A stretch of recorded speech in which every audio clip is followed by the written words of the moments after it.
सुप्रभात बच्चों, संस्कृत की ऑनलाइन कक्षा में पुनः आप सभी का स्वागत है।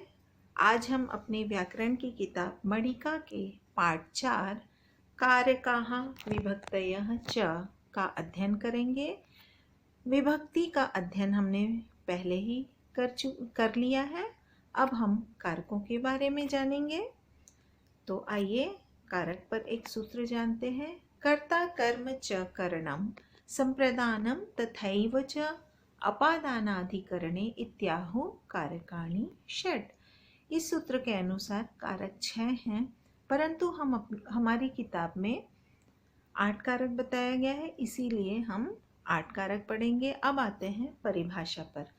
तो कारक की परिभाषा: वाक्य में प्रयुक्त विभिन्न शब्दों के जिस रूप से क्रिया के साथ सीधा संबंध जाना जाता है उसे कारक कहते हैं। इन कारकों के अर्थ को व्यक्त करने वाले चिन्ह कारक चिन्ह कहलाते हैं। कारक की विभक्तियां इन्हीं चिन्हों के स्थान पर लगाई जाती है, अर्थात क्रिया का जिन शब्दों के साथ सीधा संबंध होता है वह कारक कहलाता है। संस्कृत में कारक 8 और विभक्तियां 7 होते हैं। कौन कौन से 8 कारक हैं, आइए जानें। पहला कर्ता कारक, दूसरा कर्म, तीसरा करण, चौथा संप्रदान, पांचवा अपादान कारक, छठवां संबंध कारक और सातवां अधिकरण कारक तथा आठवां संबोधन कारक।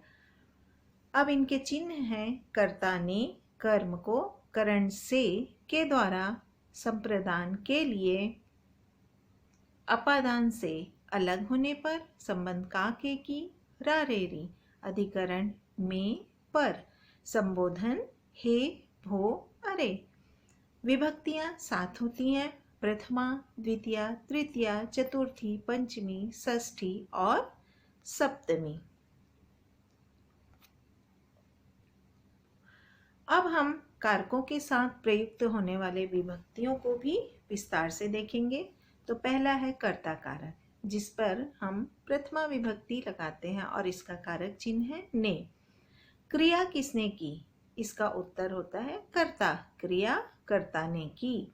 कर्ता में हम प्रथमा विभक्ति लगा देते हैं, जैसे रामः पठति, पढ़ने की क्रिया कौन कर रहा है, राम, तो राम में हमने प्रथमा विभक्ति लगा दिया।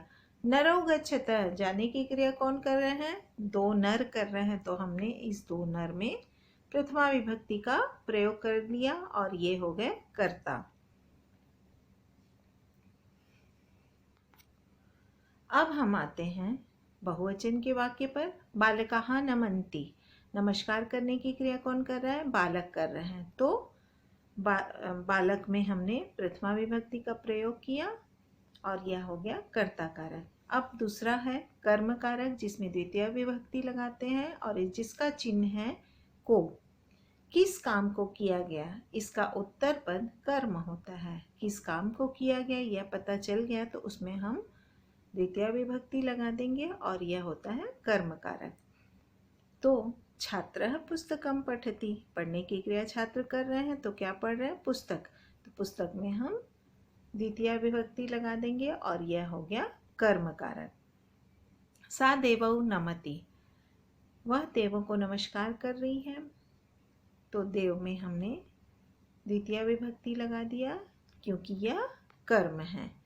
काम, किस काम को कर रहे हैं, देवों को नमस्कार करने का, तो उसमें हमने द्वितीय विभक्ति लगा दिया। अब आते हैं तीसरे कारक, करण कारक पर, जिसमें तृतीय विभक्ति का प्रयोग किया जाता है और जिसका कारक चिन्ह है से के द्वारा। किस साधन के द्वारा कार्य किया जा रहा है, इसके उत्तर पद करण कारक में तृतीय विभक्ति का प्रयोग करते हैं। जैसे छात्रः लिखति, किसके द्वारा लिखती, कलमेन, छात्र कलमेन लिखति, कलम के द्वारा लिख रहे हैं, इसलिए हम कलम में तृतीय विभक्ति का प्रयोग करेंगे। उसी प्रकार और भी उदाहरण नीचे हैं। चौथा है संप्रदान कारक, चतुर्थी विभक्ति, जिसका कारक चिन्ह है के लिए। किसके लिए कार्य को किया गया, इसका उत्तर पद संप्रदान कारक होता है और इसमें हम चतुर्थी विभक्ति का प्रयोग करते हैं, अर्थात किसी कार्य को किसके लिए किया जा रहा है उसमें हम चतुर्थी विभक्ति लगा देंगे और यह संप्रदान कारक होता है। वृक्षाः परोपकाराय भवन्ति। वृक्ष परोपकार के लिए होते हैं। वृक्ष होते हैं किसके लिए होते हैं? परोपकार के लिए। तो हमने परोपकार में चतुर्थी विभक्ति का प्रयोग किया है।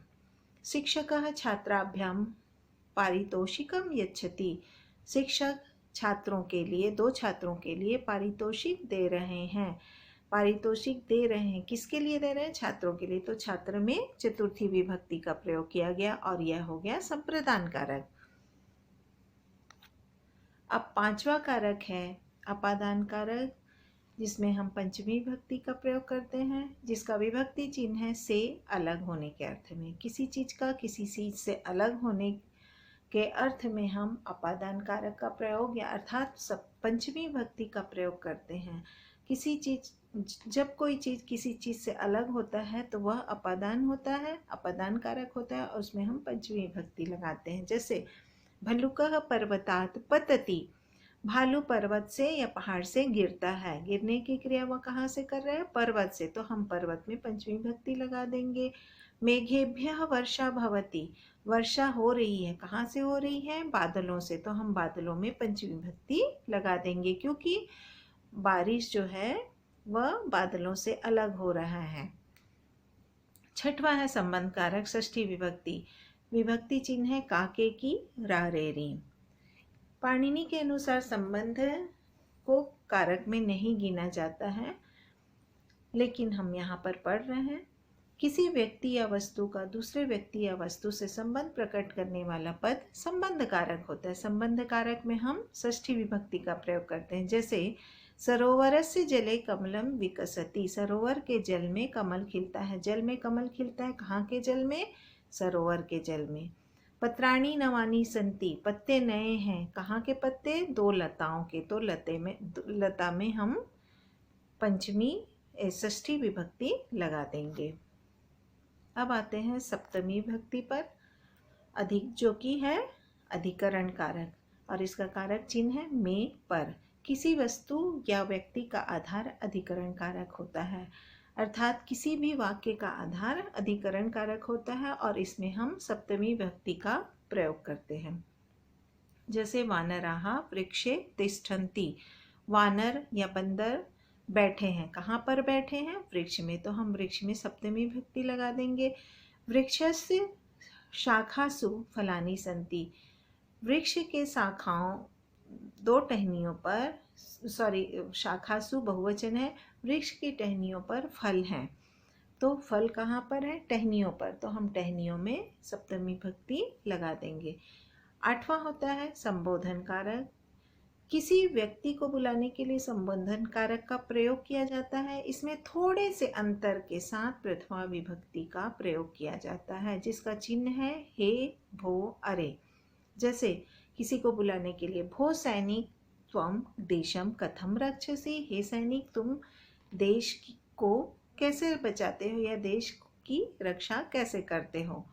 तो हमने यहाँ पर किसी को बुलाने के अर्थ में संबोधन कारक का प्रयोग किया। संबोधन कारक को भी पाणिनि ने कारक की गिनती में नहीं रखा था। ये हो गया 8 कारक की जानकारी आपने प्राप्त कर ली। अब आप घर में इसका वाक्य बनाकर प्रैक्टिस करेंगे तो और अच्छे से समझ आएगा। धन्यवाद।